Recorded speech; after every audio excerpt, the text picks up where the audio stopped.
రూపమున్న తల్లి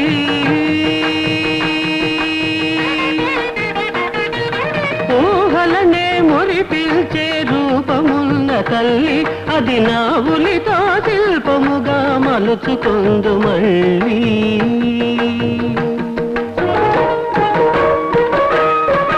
శంకరుడు వర్ణించిన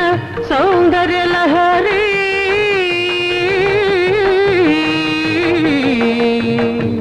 శంకరుడు వర్ణించిన సౌందర్య లహరి అతిలోకైక దేవతైన కన్యాకుమారి